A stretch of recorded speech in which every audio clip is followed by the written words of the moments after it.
বগটুয়ে জঘন্য নৃশংস নারকীয় হত্যাকাণ্ড।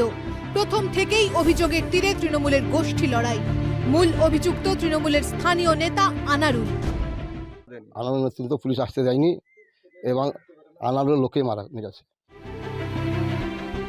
কিন্তু তৃণমূল নেতা কুণাল ঘোষ প্রথমে বলেন গ্রাম্য বিবাদ, নেই কোনো রাজনীতি।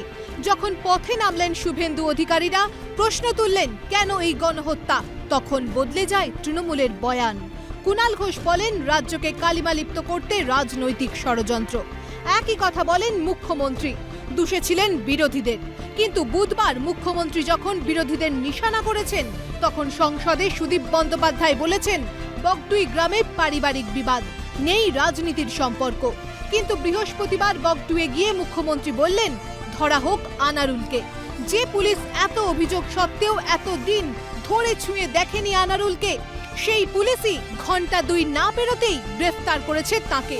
মুখ্যমন্ত্রী প্রশাসনকে কটাক্ষে বিঁধেছেন বিরোধী নেতারা। গ্রামবাসী বহুদিন ধরে বলে আসছিল যে আনারুল এই ঘটনার সাথে যুক্ত। কেউ কাকে গায়ে হাত দেওয়ার, তাকে ধরার সাহস করেনি। আজকে মাননীয় মুখ্যমন্ত্রী বললেন তাকে অ্যারেস্ট করা হলো। কালকে ফোন করে বলবেন চুপ করে এসপিকে ছেড়ে দাও, তখন ছেড়ে দেওয়া হবে। এইভাবে তদন্ত চলতে পারে না। তদন্তের নামে ছেলে খেলা হচ্ছে, মানুষের চোখে ধুলো দেয়া হচ্ছে।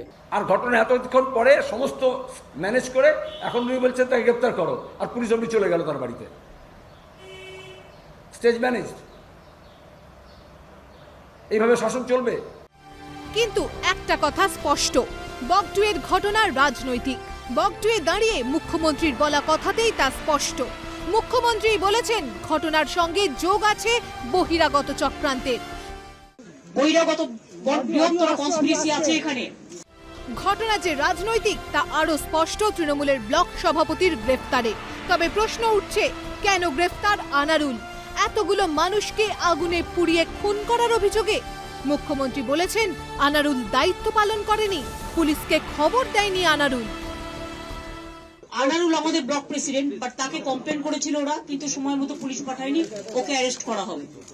তার কারণ হচ্ছে অ্যারেস্ট করে কেন পুলিশ পাঠায়নি সময় মতো, পাঠালে ঘটনাটা নাও ঘটতে পারত, এটা দেখতে হবে। তবে কি তৃণমূলী পুলিশ নাকি পুলিশই তৃণমূল? কটাক্ষ ছুড়ে দিতে দেরি করেননি শ্রমিক ভট্টাচার্য। তৃণমূলী পুলিশ, পুলিশই তৃণমূল, এখানে তদন্তের কোনো প্রয়োজন নেই।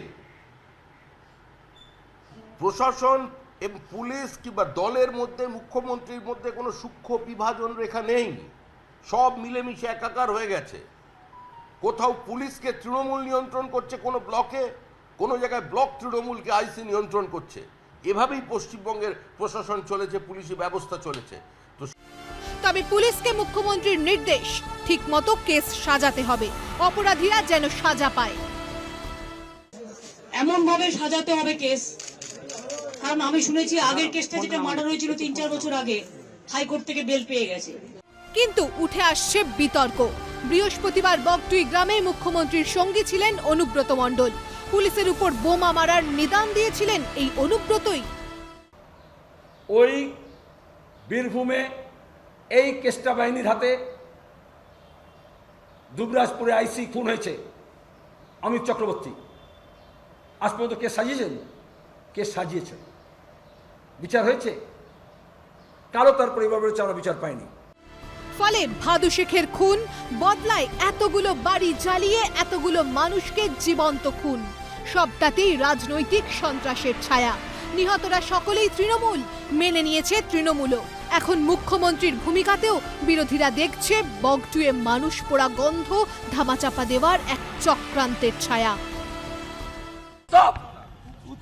নারী পড়ানোর উৎসব, শিশু পড়ানোর উৎসব, যে মুসলমানরা ভোট দিয়েছে সেই মুসলমান পড়ানোর উৎসবে মুখ্যমন্ত্রী গেছেন হাত নাড়তে। পাশে অক্সিজেন কমে যাওয়া লোক নিশ্চয়ই থাকবে। Bureau report, Calcutta television network.